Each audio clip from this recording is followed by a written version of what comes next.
Welcome to our channel एकता की पाठशाला। इस वीडियो में हम हिमाचल प्रदेश की इम्पॉर्टेंट रिवर सतलुज रिवर के बारे में। सबसे पहले हमें पता होना चाहिए कि हिमाचल प्रदेश का रिवर सिस्टम किस तरह से है। River system of Himachal Pradesh is divided into two part, Indus river flow system और गंगा रिवर फ्लो सिस्टम। दो भागों में विभाजित है नदी तंत्र हिमाचल प्रदेश का।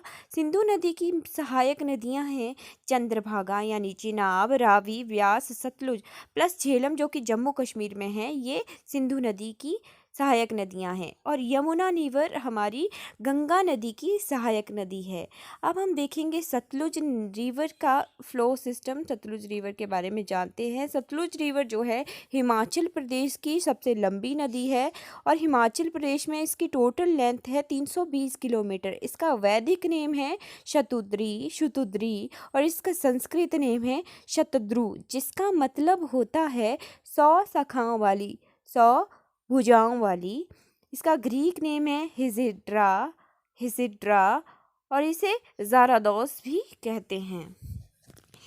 ये हिमाचल प्रदेश की एकमात्र नदी है जो कि हिमाचल प्रदेश के बाहर भारत देश के बाहर से निकलती है। ये तिब्बत चाइना से इमर्ज होती है, ओरिजिनेट होती है मानसरोवर झील के पास राकस ताल है जहाँ से कि ये नदी निकलती है और हिमाचल प्रदेश की किन्नौर डिस्ट्रिक्ट में एंटर करती है शिपकिला पास, शिपकिला दर्रे में ये हिमाचल प्रदेश में एंटर करती है। तिब्बत में इसे एलिफेंट रिवर के नाम से जाना जाता है या फिर लैंगनेज ज़ेंगोम्पो के नाम से भी जाना जाता है। हम इम्पॉर्टेंट हाइड्रो पावर प्रोजेक्ट्स देखते हैं सतलुज रिवर के। सबसे पहला आ गया खाप 636 मेगावाट, जंगी तोपान 960 मेगावाट, शोंगतोंग कड़छम 402 मेगावाट कैपेसिटी के साथ, नाथपा झाकड़ी जो कि SJVN द्वारा चलाया गया है 1500 मेगावाट कैपेसिटी, छांगो यांगथांग 40 मेगावाट प्रपोज्ड है, यांगथांग खाब 261 मेगावाट, रोपा 1 60 मेगावाट,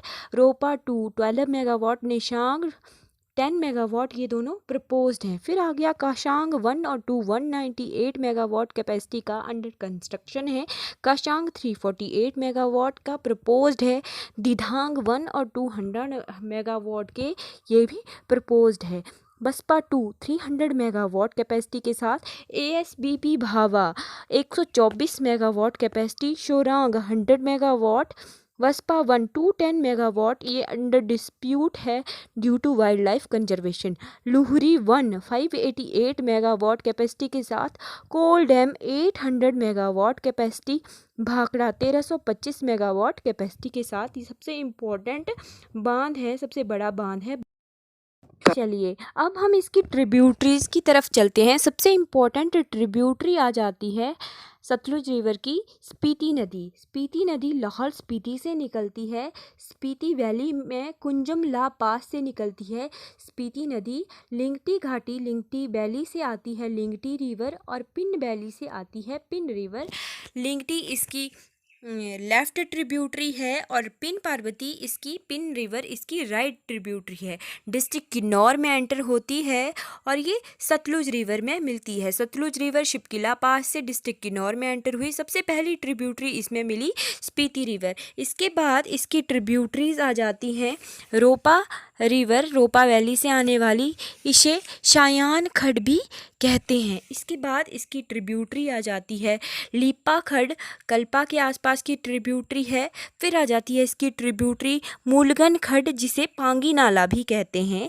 पांगी एक वैली है डिस्ट्रिक्ट चंबा में और पांगी नाला ट्रिब्यूटरी है सतलुज रिवर की डिस्ट्रिक्ट किन्नौर में। डिस्ट्रिक्ट किन्नौर में निसाड़, पाइजर या तेतिखा ये लेफ्ट ट्रिब्यूटरीज हैं सतलुज रिवर की। बसपा रिवर सांगला वैली की, बसपा वैली भी कहते हैं, ट्रिब्यूटरी है लेफ्ट ट्रिब्यूटरी सतलुज रिवर की। अब ये छुहारू जगह पर डिस्ट्रिक्ट शिमला में एंटर कर गई। शिमला में इसकी इंपॉर्टेंट ट्रिब्यूटरीज आ जाती हैं नोगली खड, नोटी खड, कोटी खड लेफ्ट की तरफ से, और राइट की तरफ से इमला बिमला वैली से आने वाली इमला बिमला रिवर। ताता पानी जगह है, गर्म पानी का चश्मा है सतलुज रिवर। डिस्ट्रिक्ट बिलासपुर में एंटर कर गई। अलीखड़, गोविंद सागर लेक इस पर सबसे बड़ा लेक है मैन मेड। फिर भाखड़ा बांध इस पर सबसे बड़ा बांध है अब हम मैप की हेल्प से सतलुज रिवर को लोकेट करते हैं। ये सारी डिस्ट्रिक्ट हैं जहाँ जो बॉर्डर बनाती हैं सतलुज रिवर का या फिर सतलुज रिवर जिनसे बहती है। राकसताल मानसरोवर लेक से आई शिपकिला जगह पर नामेगिया गांव में डिस्ट्रिक्ट किन्नौर में एंटर कर गई। लाहौल स्पीति से आती है इसकी इम्पोर्टेंट ट्रिब्यूटरी स्पीति, जो राइट की तरफ से जो है सबसे पहली ट्रिब्यूटरी है सतलुज रिवर की। फिर रोपा खड, लीपा खड, लेफ्ट की तरफ से निसाड खड, पाइजर खड या तेती खाबी कहते हैं। फिर आ गया मूलगन नाला जिसे पांगी नाला भी कहते हैं, ये इसकी राइट ट्रिब्यूटरी है।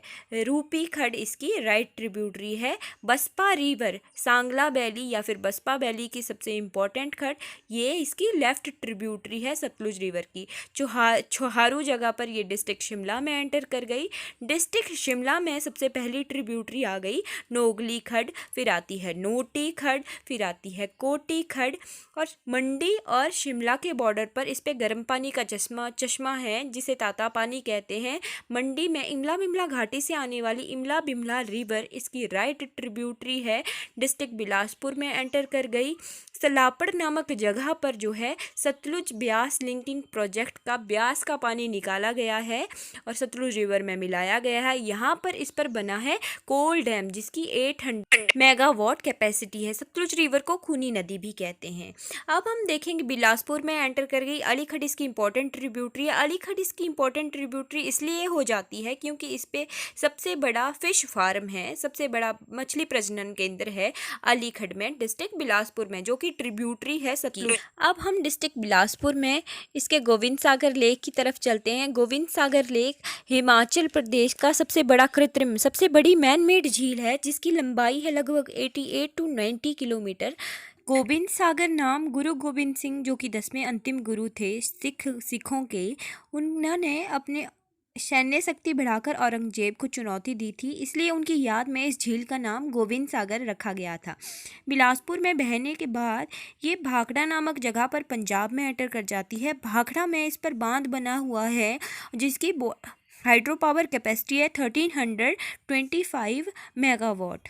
डिस्ट्रिक्ट ऊना से आने वाली स्वां नदी जिसे शोक ऑफ ऊना भी कहते हैं, इसकी लास्ट ट्रिब्यूटरी है हिमाचल प्रदेश में और ये पंजाब में एंटर कर जाती है। पंजाब में बहते हुए हरीके बैराज हरीके पतन में ब्यास नदी सतलुज नदी में मिलती है और यहाँ पे हरीके बैराज बना हुआ, यहाँ से इसके पानी को डाइवर्ज किया गया है इंदिरा गांधी कैलान, राजस्थान के लिए इसके पानी को डाइवर्ज किया गया है। पंजाब में बहने के बाद ये पाकिस्तान में एंटर कर जाती है। पंजानद पंजाब में मिल जाती है। 5 नदी झेलम चिनाब रावी व्यास सतलुज 5 नदियों मिल के पंजानद, फिर ये सिंधु नदी में मिल जाते हैं और इंडस रिवर सिस्टम को कंप्लीट सिंधु नदी बाद में अरब सागर में ड्रेन हो जाती है। इस तरह से हमने सतलुज रिवर का फ्लो सिस्टम पढ़ लिया। Thank you for watching.